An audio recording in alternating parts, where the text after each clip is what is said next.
homage, Shakyamuni Buddha, Manjushri, wisdom, homage to root masters. The profound Dharma is rarely seen in ages.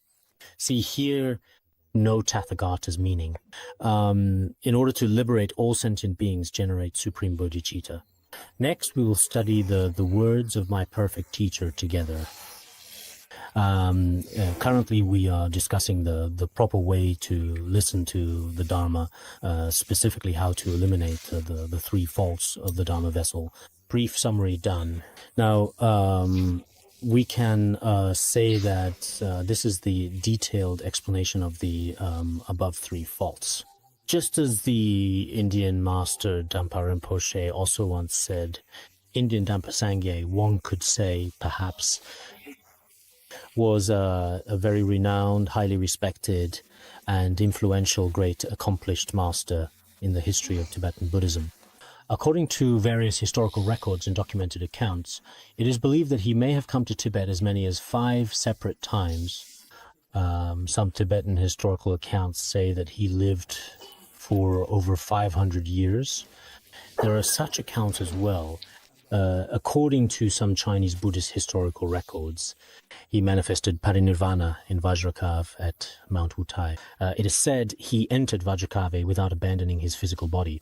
I have read historical accounts before. In any case, he was widely recognized as the highly esteemed and celebrated founder of the Prajna tradition in Tibet, known for his profound influence. Dampa Sangye's renowned and truly profound knowledge of medicine, as well as his profound instructions on prajna emptiness and the Prajna tradition, are numerous.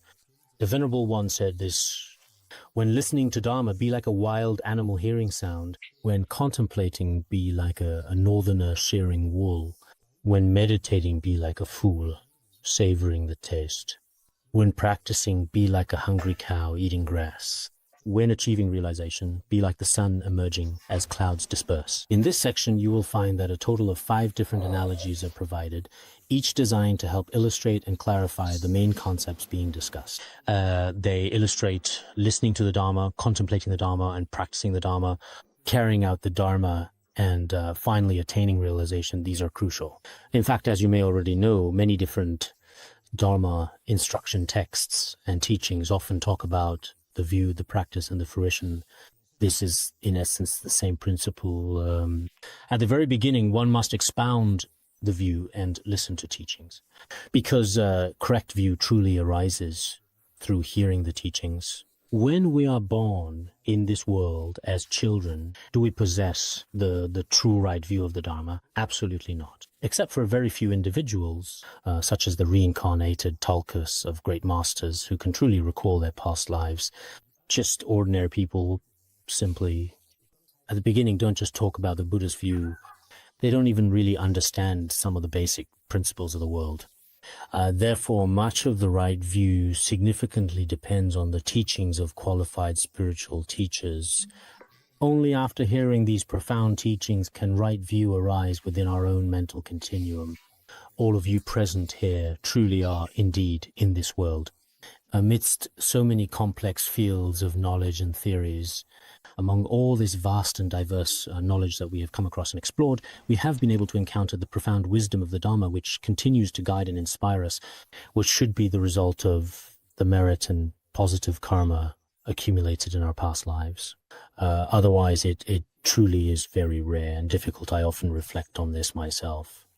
Sometimes, when I often go to the Xinhua bookstore, all kinds of worldly books are right there in front of my eyes. At such times, I think to myself, among all this knowledge, Buddhism is truly the greatest. But if I didn't have karmic connections, among so many teachers, how could I have truly encountered such a Buddhist master? Sometimes I truly feel so very deeply gratified and happy in my heart. I feel that among all the knowledge in the world, what I possess now, to use modern terms, simply is the most scientific, the most comprehensive, and the most perfect theory, absolutely in every respect. I have devoted my entire life's energy and time to this, but it is also extremely worthwhile and very meaningful. Therefore, we should first listen to the Dharma. When listening to the Dharma, be like a wild animal hearing sound. This will be explained in detail below. Then, when contemplating, after you have listened to any teaching from a master, you must also carefully contemplate and reflect on the true meaning of the Dharma, just like people from the North do in their own way. As Patrul Rinpoche said, the North, for example, people in Yushu, Qinghai, usually shear their sheep, most often in preparation for the warmer spring season each year, whether it's a lamb or an adult sheep, all the wool on its body, especially in the beautiful spring. All the old thick wool is carefully and completely cut off with sharp scissors, making sure every bit is removed. When they shear, they don't leave any wool whatsoever on the front or back legs. There is no such habit. As a rule, they shear it completely off. In the same way, when considering the meaning of Dharma, there is nothing to accept or reject in the Master's teaching. E.g., if teaching was on human life's value, then all the analogies and numbers related to the preciousness of human life, or the causes and results that make it so rare and so on, all of these should be contemplated one by one. Because the Dharma is like a very beautifully sweet, delicious, and appealing candy, wherever you taste it, there is sweetness. It can't be like people's discriminating thoughts. Where part of what the Master teaches today is considered worth contemplating, another part is left for further observation, and yet another part is discarded, caused by a discriminating mind. Therefore, we should take all the contents of the teachings and repeatedly contemplate them carefully ourselves. This is the second analogy. Then, when we meditate, we should be like a fool tasting the flavor of food. For example, some fools, or those who are unable to speak in certain situations, he ate something really sour, sweet, and spicy. They have truly and completely tasted its rich, distinctive, and deeply memorable flavor. At that moment, he definitely, without a doubt, has that sensation like a mute person eating candy. We should have this kind of experience as well. Therefore, when we practice, we should truly take the time to taste its unique flavor and appreciate it. Human life is so rare. If thinking how rare life is, you sit with eyes closed or simply sit there for a bit without thinking about anything, this is of no use. You should reflect on just how rare and precious human life is. You contemplate this over and over until you finally feel something. People often say, find the feeling, find the sensation. Only when you truly, genuinely find that feeling have you tasted the flavor of the Dharma. When practicing Dharma now, first reflect. Without reflection, you can't feel it. But if you only contemplate things superficially, that's still simply not enough. You must go incredibly deep to really and truly savor its exquisite and unforgettable taste. This applies to every principle in Buddhism. Not to mention the very high states such as Mahamudra or Dzogchen. Let's set those aside for now. In preliminary practices such as teachings on impermanence of life or the principles of karma, cause and effect, every teaching, as long as you truly and deeply savor it in your heart and mind and thoughtfully contemplate it with care, you should be able to truly experience its original, absolutely exquisite and unique flavor. So when practicing, you should do so in this way for best results. Putting into practice, since you have already carefully considered things for some time now it's time to act. About the value of life, if you think about it, and your heart tastes it, feeling that's enough, that's not how it should be. During the process of actual practice, you must carry it out properly and truthfully. And when you do it, you must absolutely have a strong sense of motivation in order to succeed. Just like the example we mentioned earlier, a hungry yak, upon finally finding some fresh grass in a wide open field, it will eat every single bit of it, making sure not to miss anything at all, carefully consuming everything until nothing is left. In the same way, when we practice the Dharma now, whether it's the preciousness of human life or the impermanence of life, every Dharma teaching we have indeed discussed and contemplated should be put into practice through our actual actions in our daily lives. we must also personally carry it out and directly engage in the practice. To get results, attaining the result doesn't mean achieving the state of an arhat or Buddhahood. That's not what it means. Every practice ultimately leads to a certain result. When you attain the result, it's not something vague or unclear, nor is it something that you can't quite manage to put into words. It's really not like that at all. Consider the impermanence of life. When you have truly developed a firm understanding of impermanence in your heart, every posture, walking, standing, sitting, lying, all is impermanent. All phenomena in the world have no lasting significance. All exaggerations and doubts are dispelled. It's like the warm, softly shining sun, slowly and gently, gradually emerging from behind the clouds, softly radiating brilliant light. It's very clear. There's no sense of vagueness or confusion. Some of us, when we practice, because we haven't yet fully developed the necessary conditions of listening, contemplation, and practice beforehand, when we meditate, our visualization is unclear.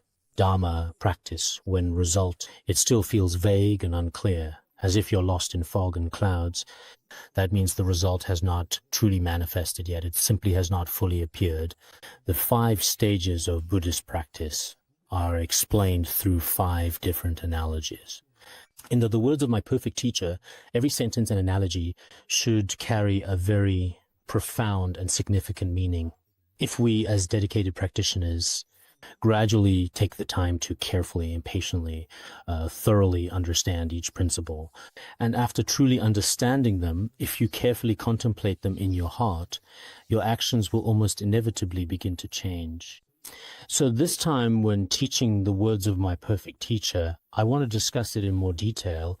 Though my wisdom is limited in the process of my own previous study and practical experience, as well as my ongoing practice and learning, every principle has deeply touched me. I can say that every single word and sentence has been integrated into my heart. If I shared everything now, due to my own level, language, and other factors, such as circumstances, it's difficult to empty it all.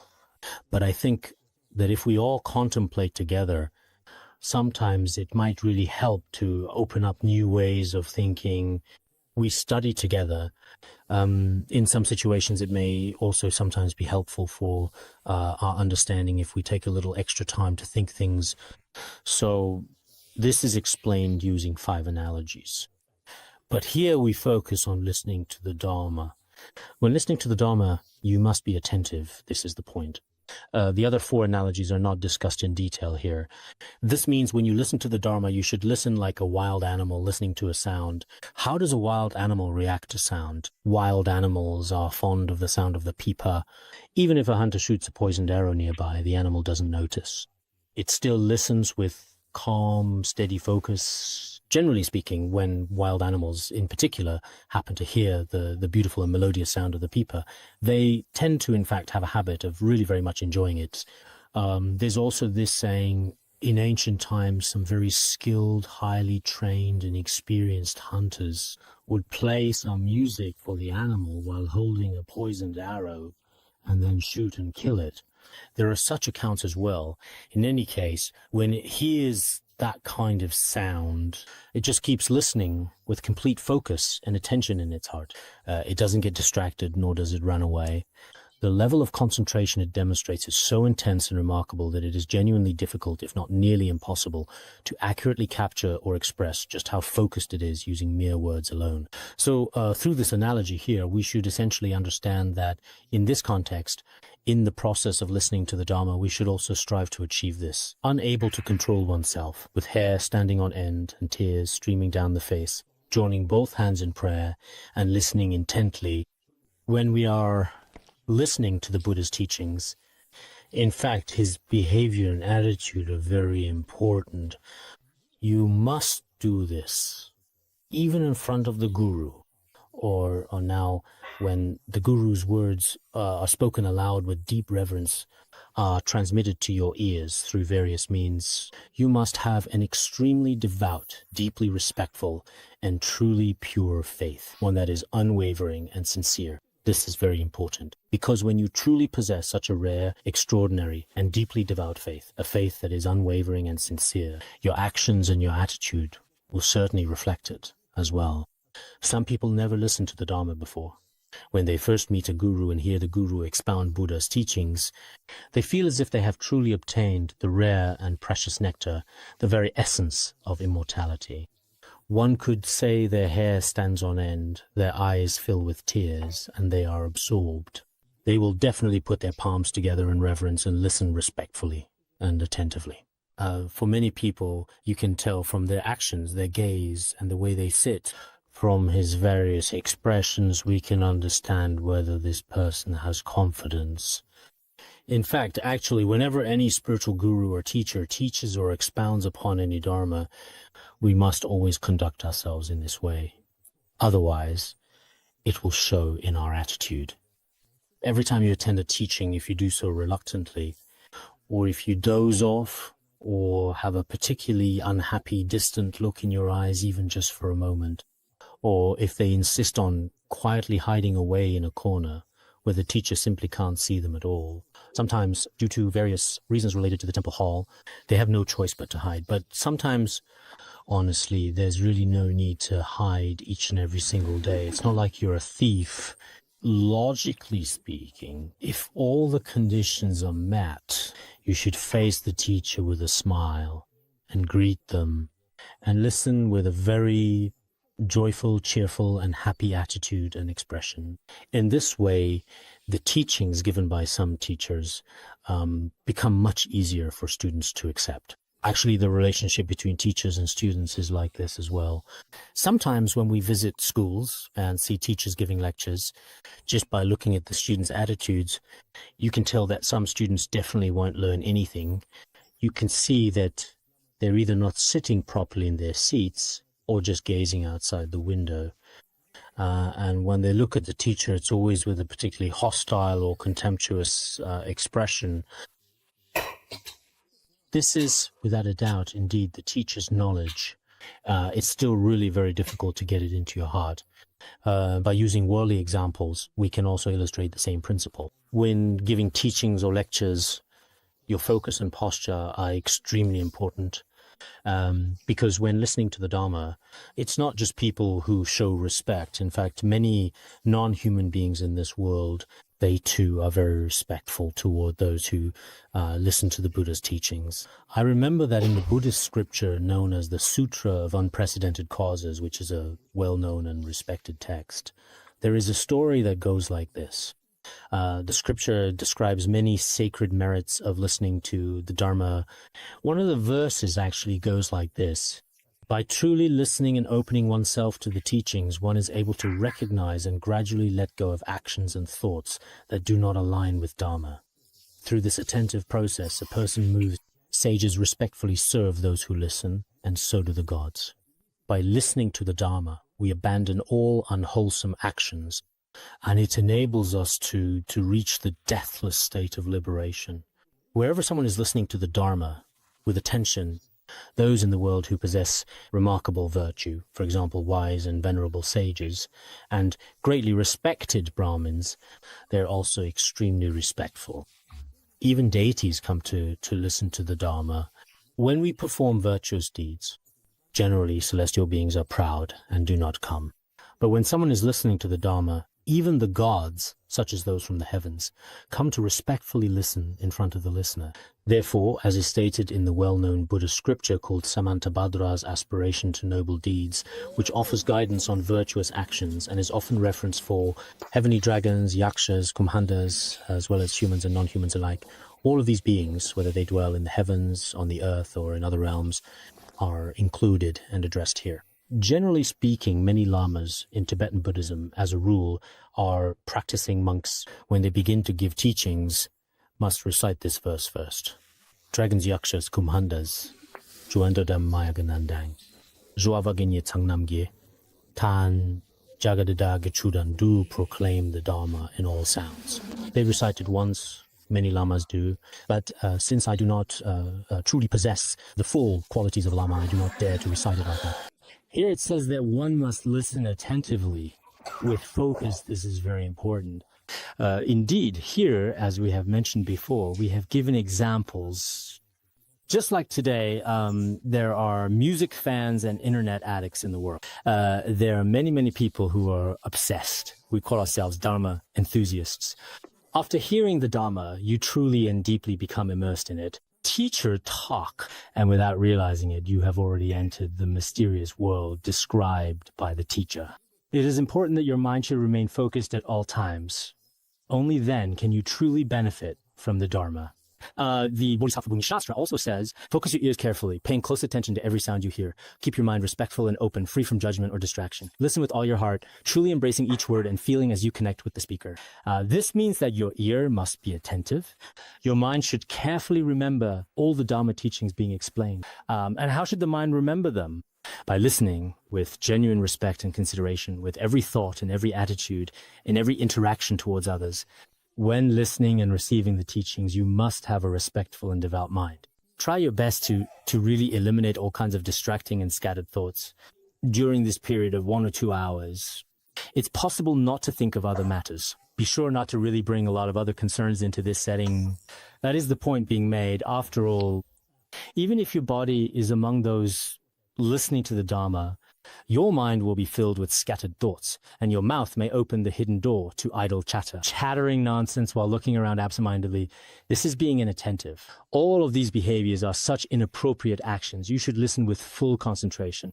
Otherwise, a few individuals, although physically present, in fact, among those listening to the Dharma, sitting among the crowd and appearing on the surface, to be listening properly and respectfully, if their minds are distracted, perhaps, and not focused, their bodies will also, in many cases, tend to display or exhibit some forms of improper or inappropriate behaviors.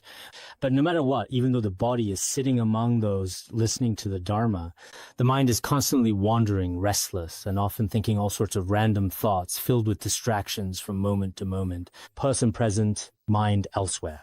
They don't think about the Dharma as they should, but instead think about many things they shouldn't. Just like what Zaga Rinpoche used to say, during a single class, the mind travels all over the world. By the time the class is over, the entire dream world has been toured, and then the mind returns. When teacher ends class, not a single thing the teacher taught has been remembered.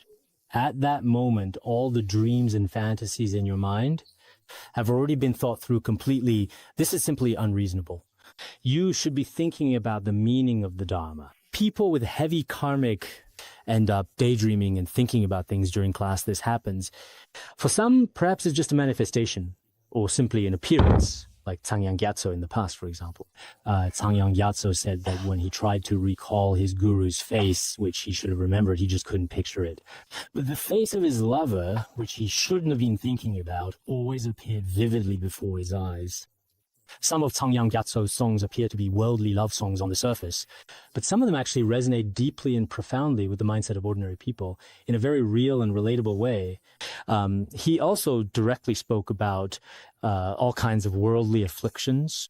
On the surface, people all, at that time, because of his life experiences, there was also a mysterious aspect to him.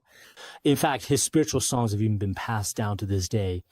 People from many different and diverse cultures have, over the years, drawn different kinds of benefit and advantage from them. People who are greedy or attached to emotions in the secular world, he also uses this to protect himself. There are also some practitioners who have adopted some of his teachings. He said, let me think for a moment if you follow. How exactly did he phrase it? I'm trying to remember, but I've completely forgotten the way he put it. How would you express it in Chinese? Never mind, maybe it's okay, that's all right. No. If one turns heart to learning, reaching Buddhahood is easy, right? If you think about it in this way, even achieving the state of Buddhahood in this very life is without a doubt absolutely truly possible. These are the exact words that he spoke, and this is precisely what he said during that moment. So many scattered and distracting thoughts should be restrained as much as possible while listening to the teachings. It is very important that you do not talk, especially during class, because speaking can distract both yourself and others. Here it is explained in another tone. open door to hidden treasure of Chu, because once someone starts gossiping or speaking frivolously, they in fact tend to become especially, even exceptionally, remarkably talkative and eloquent. But if you ask them about Buddhist principles, they can't say a single word. It's as if they're under a vow of silence. Such people absolutely must not speak during class. If they do, it will indeed destroy the virtuous roots of themselves and many others, because everyone is expected to listen attentively to the teacher's instructions. If someone nearby starts talking, it breaks the transmission and people can't hear the Dharma teachings. Moreover, this person also creates terrible negative karma, such as being reborn as a parrot or other unfortunate destinies. So we must always keep in mind that while we are listening to the Dharma, our conduct must be proper and follow the teachings. Nowadays, most people living in cities are gradually, increasingly learning appropriate behavior when listening to Dharma. In the past, I saw people in some places who had never heard the Dharma before for the first time, and they always felt as if it was just an entirely ordinary public meeting, nothing out of the usual. When some Dharma teachers were giving teachings, they wouldn't even observe the most basic decorum. It looked especially pitiable, but carefully correcting each issue one by one was also quite troublesome. Back in 91, when I went out to a place located in the province of Sichuan, China, about 100 people gathered together. They came, every single person displayed all sorts of faults in their behavior, as well as in their use of Dharma instruments, especially in these aspects. So it was impossible to address each one individually, and at the time I truly felt quite disappointed. But recently, we have been using various methods. People promote Buddhism, especially the proper conduct for listening to the Dharma in Tibetan Buddhism. It is made very clear in the Buddhist scriptures and in the Vinaya. Anyone who has studied the precepts understands this very well. So after that, one can tell conduct listening to Dharma, oh, this person's practice must be quite good.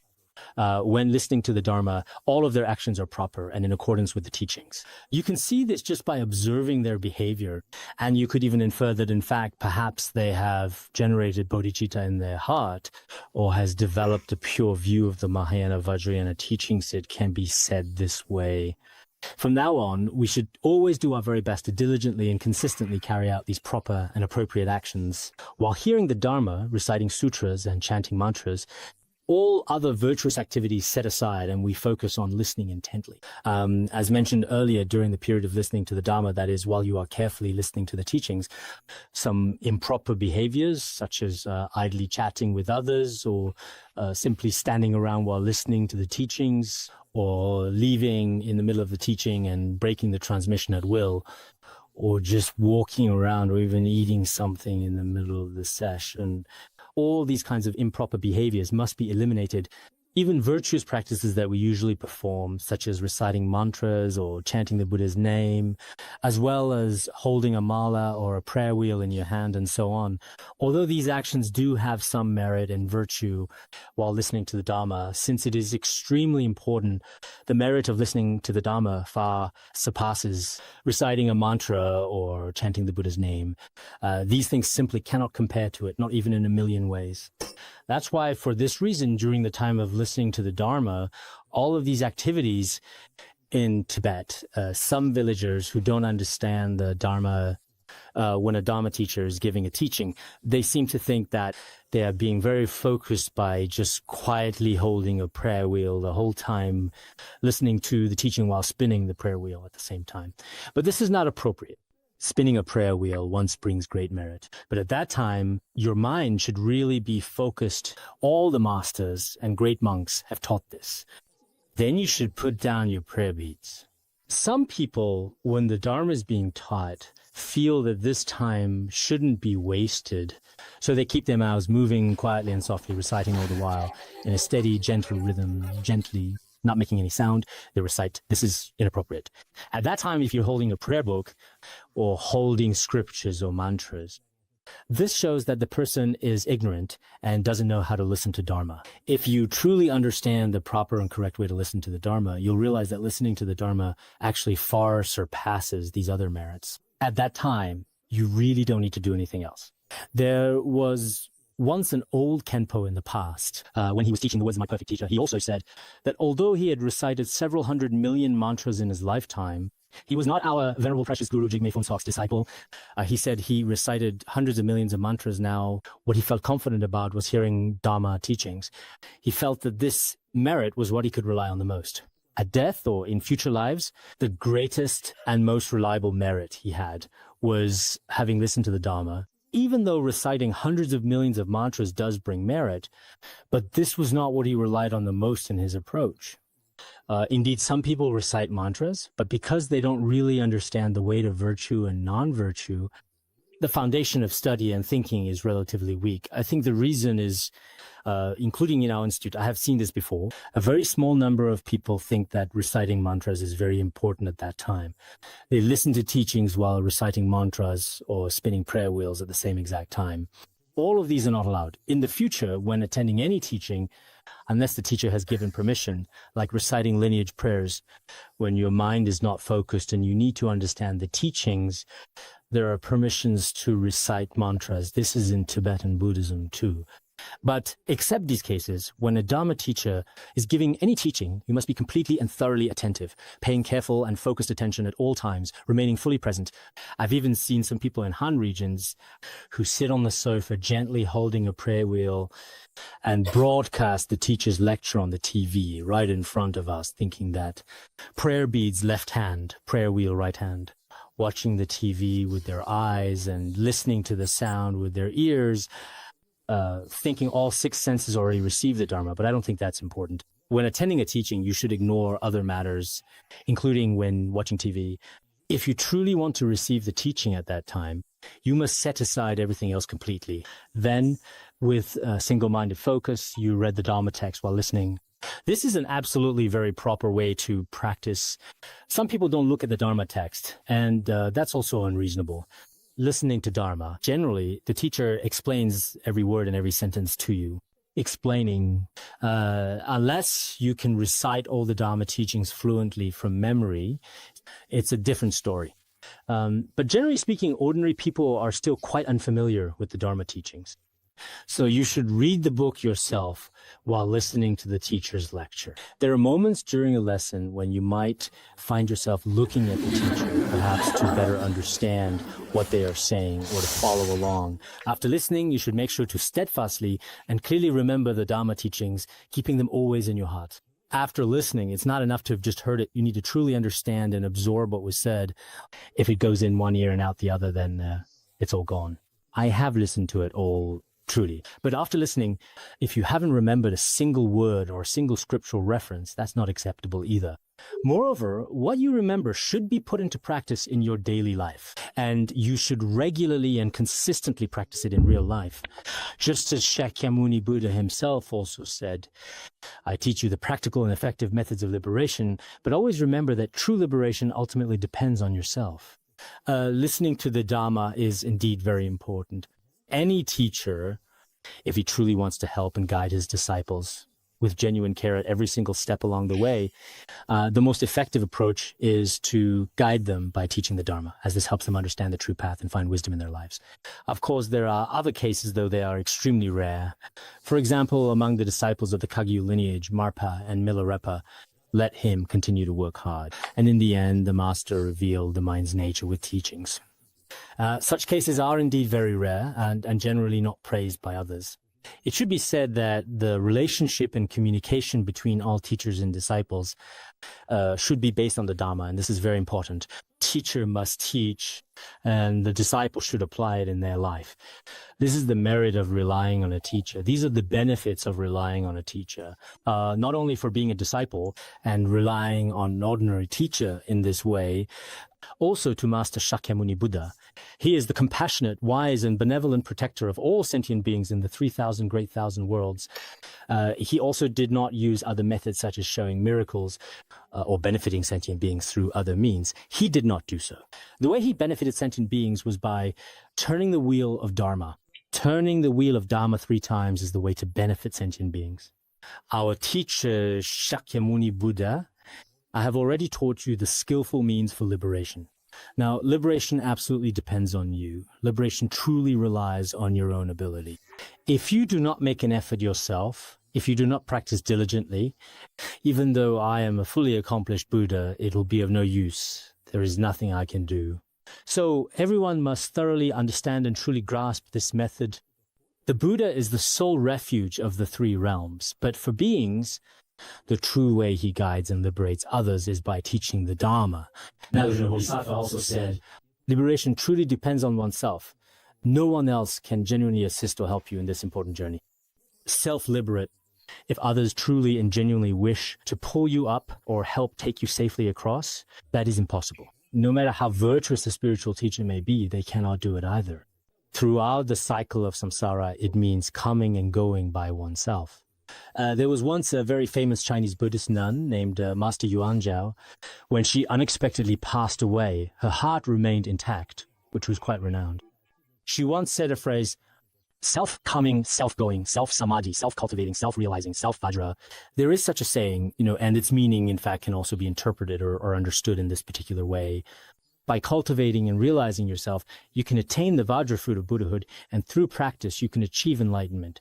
It's not like, now that I rely on you, my venerable master, in any way, I hand everything over to you, whether it's my living expenses, my body, or even my realization truly. Everything is entrusted to you. Back then, Marpa did not agree to such a request either.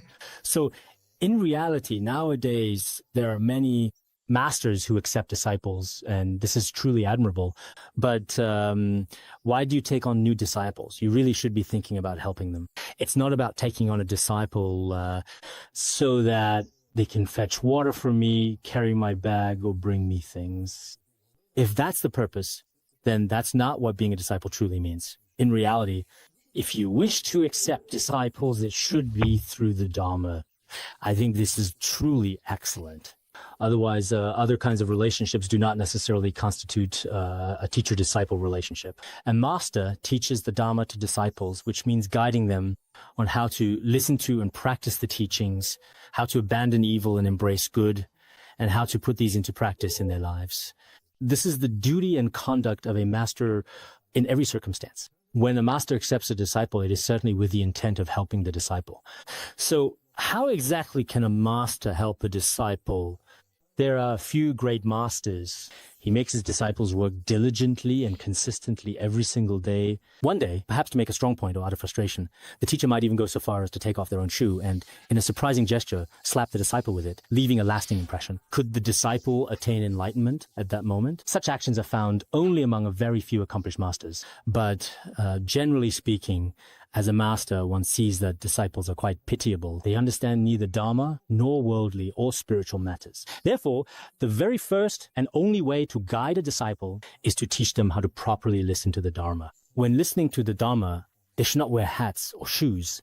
They should listen carefully and properly. They should avoid the 3 faults and the 6 defilements and so on.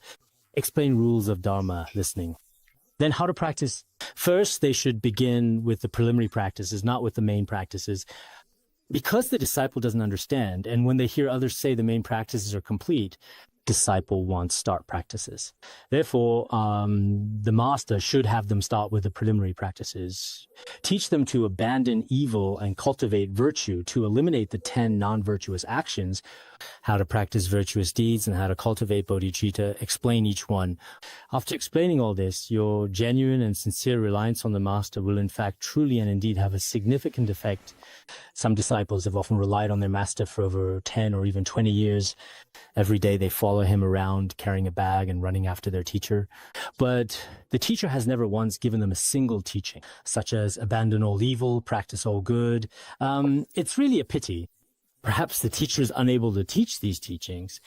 Every day it's just, you build a temple for me, you build a stupa for me. You go herd the yaks for me, do this and that. Every single day the disciples are made to do these things. It's just like how landlords used to treat their slaves, using them and making them work every day. But this is an irresponsible way to behave. Mentioned, there are few masters with hidden intentions. As ordinary people, we can't guess the deep meaning behind their actions. Generally, in the lineage of Shakyamuni Buddha, when a master accepts disciples, it should always be done properly and in accordance with the Dharma. I hope many of our Dharma teachers here, when you go out to different parts of the world in the future, in the process of spreading the Dharma and benefiting sentient beings, you shouldn't set I cut your hair for you and I give you a Dharma name. And from then on, I acknowledge you as my disciple. You acknowledge me as teacher. With that, we have transmitted the Dharma between us. And from then on, we have already established a very solid master-disciple relationship. You can't offend me, otherwise you are a vow breaker. Don't use this kind of approach. If not a single teaching has been transmitted, what vow is there to break? Nowadays, there are all sorts of strange and bizarre things in society. So when in the process of welcoming and accepting disciples, a true disciple actually, in fact, you should only become a master after you have taught the Dharma to others. At that point, just as Sun Wukong said, I believe that calling you master is, in this context, entirely appropriate and fitting. Would you agree? This is about the teacher, and next it talks about the disciple. As a disciple, you must always keep in mind at all times and never forget all the teachings imparted by your teacher. Furthermore, you should put them into practice, that is, actually cultivate them. As a disciple, nothing else is important. You should never forget these truly profound teachings that your teacher has spoken of. Day and night, at every moment, remember teacher's teachings, exoteric or esoteric. These profound aspects of the Dharma, which are essential to understand, must absolutely be remembered. Because as a disciple, you see, truly, if you haven't truly remembered the Dharma in your heart, then nothing else really matters at all. So truly, sometimes I often think and reflect the immense merit and profound benefit that the Venerable Jigme Phuntsok has generously bestowed upon countless devoted Buddhists is truly inconceivable indeed, utterly beyond imagination. We have already come to understand the Dharma, because nowadays many people absolutely do not understand these connections. So as a disciple, nothing else is important at all. In front of the teacher, we should still recognize that we have learned some Dharma, and moreover, we should put the teachings into practice. At every moment in our lives, we should always strive to do our best and make a conscious effort to cultivate diligently, understanding the importance of persistence and dedication in our daily actions. To practice the teachings imparted by the Guru, if one takes the Dharma teachings from the Guru and casts them aside, not keeping them in mind, although there may be a little merit from hearing the Dharma, one cannot grasp a single drop of the meaning of the Dharma words. From this perspective, it is in essence virtually almost no different, for all practical purposes, from never having heard the Dharma at all. Here, if it is the opposite, and the Guru has expounded such profound Dharma essentials, if, while listening to the Dharma, whether due to their own afflictions or simply not understanding, the disciple does not recall the Guru's Dharma teachings at all, and completely ignores and casts aside all of them without hesitation, abandoning everything, if that's the case, then although one does receive a small amount of merit from hearing the Dharma in the Guru's presence, as it is said, this kind of merit is not only possessed by ordinary humans, it also includes some worldly beings, such as animals. For example, swallows, or little dogs and cats. Any animal that happens to be among the group listening to the Dharma at that time, they too receive some merit from hearing the Dharma. But as for truly gaining any real understanding of the meaning of Buddhism, there is none at all. Perhaps you gain just a tiny bit, but as soon as you step outside and leave the Dharma hall, you'll notice that it almost immediately and quite noticeably fades away. Just like red hot iron, for example, turns black as soon as it is removed from the fire. So during the process when the Guru is teaching at that particular moment, one should realize how rare and precious this is, and treat every word and sentence from the Guru accordingly. Just like in the past, Patrul Rinpoche and Khenpo Gagchung and many great monks and masters in Han Chinese regions who relied on their teachers for a long time, according to their pure perception, the very first thing they would absolutely think was the Guru truly is no different from the Buddha, and they had this kind of faith. And then the teachings given by the Guru are extremely rare and precious. With this understanding, one should do their utmost to remember all of the Guru's teachings wholeheartedly. If you truly, really cannot remember them in your heart, you can also, if necessary, write them down somewhere safe. In the past, some Dharma friends at the Institute would carefully record everything each Guru taught onto old cassette tapes. By the time they left the Institute, they would have several bags full of tapes. This shows respect for hearing the Dharma, because they truly couldn't remember it themselves. Not at all. They had to let the tape recorder remember it for them. This is also simply one method. But indeed, during the process of listening to the Dharma, one should know how valuable the teachings are. With this sense of rarity, you can remember all these teachings. Otherwise, it's quite obvious from one's behavior in daily life that as soon as class is over, what was that guru talking about? It just goes on and on. If only we could finish earlier and get some rest. If you have this kind of persistent annoyance in your heart, you really won't be able to cherish it either. So it should be said that if you don't listen attentively and earnestly, there are still some shortcomings. It says here that it's almost no different from never having heard the Dharma at all. There are still some merits to listening to the Dharma, but from the more comprehensive perspective of Buddhist benefit, as understood in Buddhism, the most fundamental thing about relying on a guru is that you learn some Dharma. This is very important. For example, I often think about the relationship between teacher and student, especially in my daily life. It's not because the teacher acknowledges you as their student doesn't serve any purpose. For example, my teacher could be a famous person, but I honestly didn't learn a single word from this teacher. Even if I say my teacher is Einstein, it actually does not mean anything at all, not in any real sense.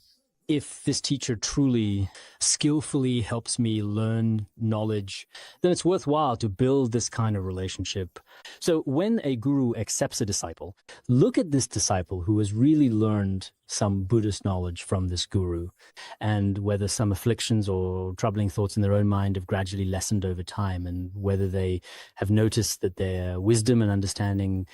In this way, the value of relying on a guru is already present. You could say that if you spend days serving the guru, doing things for the guru, but you haven't gained any of the wisdom at all from the guru's mind, then it really doesn't have much meaning.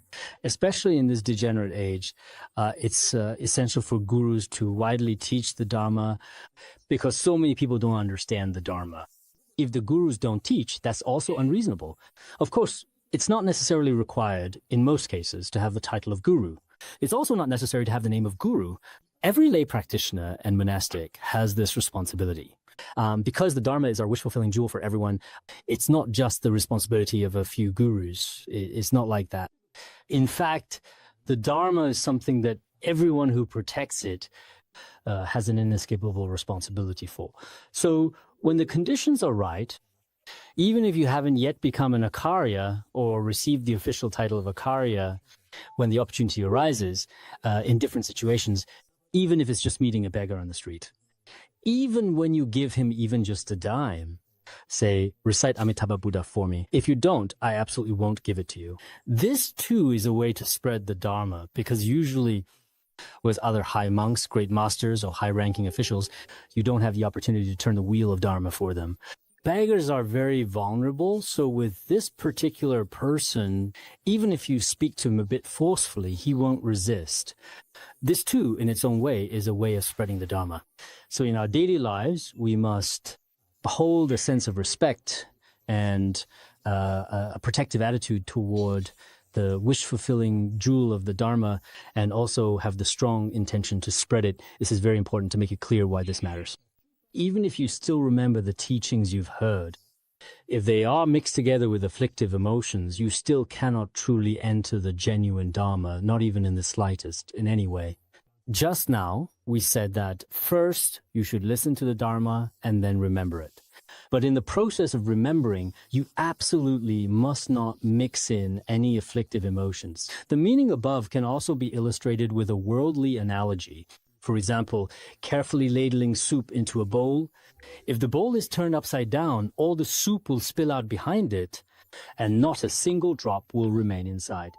Even if the bowl isn't upside down, but has holes in it, all the soup you pour in will leak out, and it won't be able to hold anything. If the bowl is neither upside down nor has any holes, but there is a lot of poison stuck inside the bowl, then the soup you pour in will be poisonous when you eat it, which is frightening.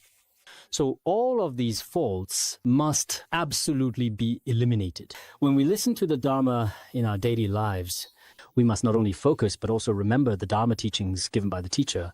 But most importantly, during the process of listening to the Dharma, do not let various afflictions or negative motives and intentions arise. If you do have them, then it's generally better not to participate at all. For example, if you simply listen to the Dharma in order to make money or to gain a certain reputation, then your purpose for listening to the Dharma is already mixed with a lot of poison. No matter who consumes poison, it is always very dangerous. Therefore, just like the incomparable Gampopa Rinpoche in Tibetan Buddhism is the founder of the Dagpo Kagyu lineage, which is a prominent school in Kagyu tradition. Among the disciples in the Milarepa lineage, he is an exceptionally great, accomplished practitioner. He said this: if one does not practice according to the Dharma, the true Dharma instead becomes the cause for falling into lower realms. But if one practices properly and genuinely, then of course the true Dharma becomes. However, some people, due to their lack of wisdom and insufficient faith, regard the true Dharma as an object, but do not practice it or follow teachings. On the contrary, they engage with it in an unwholesome or improper way. Originally, the Buddha Dharma is like a wish-fulfilling jewel, but some people have started to sell Buddhist scriptures. Some people rely on the Dharma to commit all kinds of negative actions. In this way, they fall into lower realms because of the Dharma. It is mentioned in the Avatamsaka Sutra. When a cow drinks water, it turns into milk, but when a snake drinks water, it turns into poison. The Avatamsaka Sutra conveys this meaning that in this world, cows, horses, and some other animals, after drinking water, turn it into milk or other fluids. But poisonous snakes are different. After they drink water, it all turns into harmful poison, which harms many sentient beings. Therefore, when we practice virtuous Dharma, we must do so properly and in accordance with the truth. We must never uphold it through improper or unlawful means. Otherwise, if you develop wrong views about your own teacher or hold prejudices against fellow practitioners and listen to the Dharma with such attitudes, in this way it is truly unreasonable. This is not only a teaching found in Tibetan Buddhism, but in Chinese Buddhism. For example, Master Jije in the past also said, to give rise to bodhicitta for the sake of fame and gain is the cause of the three lower realms. The three lower realms are the three evil destinies. Seeking bodhicitta, generating bodhicitta is a good thing. But in order to truly gain fame and wealth, it also becomes a cause for rebirth in the three evil destinies. This was said by Master Jize and also by Master Ui. A tiny deviation leads to a vast separation like heaven and earth. Even the finest nectar can turn into poison. It is made clear even the finest nectar can turn into poison. The Dharma seems like ambrosia, like pure nectar. It is exceptionally pure and absolutely perfect, but if some people do not use it properly in their daily lives, it can actually become poison and very dangerous. Therefore, in our daily practice, typically, we must ensure that virtuous actions are carried through from beginning to end. Now, when some people attend teachings, I also emphasize this point, especially in the cities, particularly in urban areas. It's not easy for so many lay practitioners to gather together, but in such settings, we should do our best to avoid any improper conduct. For example, using the Dhamma as a means to conduct business and make money, or relying on the study of Dharma as an excuse to engage in the negative behaviors common among people today, such as greed, anger, jealousy, and all sorts of actions, must not occur there. Because the brief time listening to the Dharma should be fully, at the beginning, there is bodhicitta, at the end, dedication, and in the middle, what is spoken of is the supreme action free from reference. The action free from reference. Did Lama Chukyi Rinpoche say this? Either, while listening, you focus your mind and listen attentively. This is also simply called right action without conditions, or right view and concentration, RV SAM. Then no matter what kind of Dharma you are studying or practicing at that time, you do not give rise to other distracting, greedy, or angry thoughts. You simply receive it with a wholesome mindset. This is the supreme action free from reference. So if all three excellences are present, when you attend a teaching, it may seem like an hour or two, but in reality, you have accomplished something very significant in your life. Therefore, it is also said here, if you have mistaken or deluded thoughts about the Guru or authentic Dharma, then during the process of listening to the Dharma, you are actually engaging in unwholesome actions. Originally, listening to the Dharma is actually a very good thing, but during the process, you might be sitting there constantly resenting the teacher. What is he talking about again? Every single day, it's just another story. I really don't want to listen. Truly, people simply have different capacities.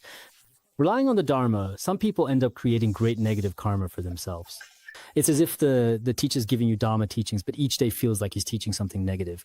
Those who teach negative things are still full of enthusiasm, but not here. TV news is all about greed, anger, and ignorance. Watching TV, this person is absolutely, truly, extremely happy, smiling from ear to ear, watching with great joy. There is nothing on TV that will lead you to freedom.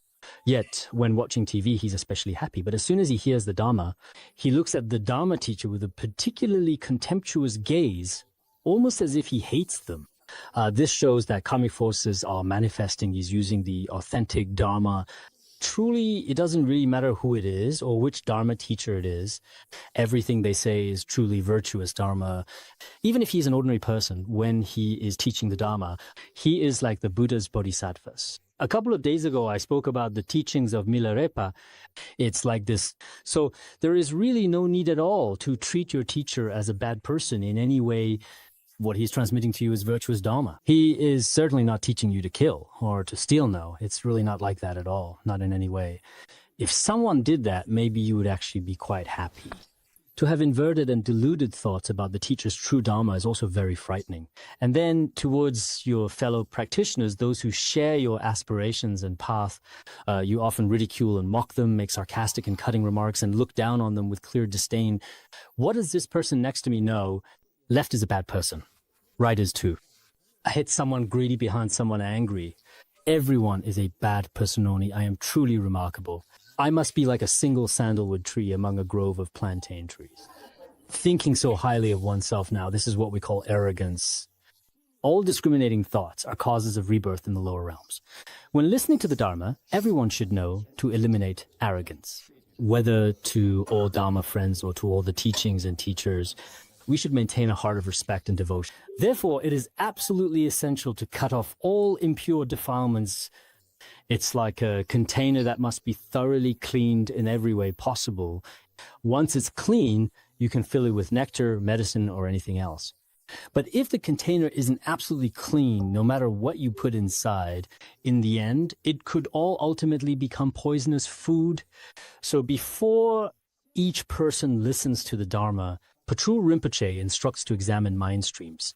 Do we have the fault of not truly listening?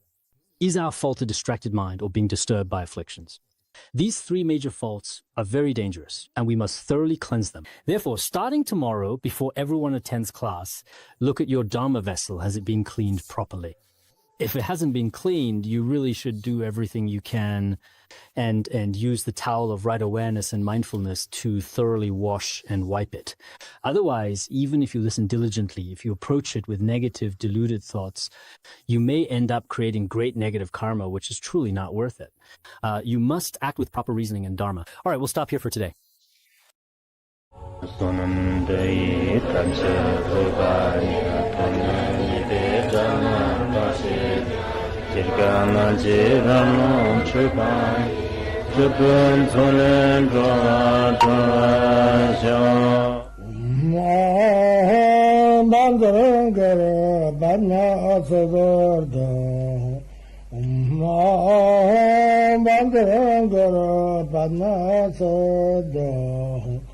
Om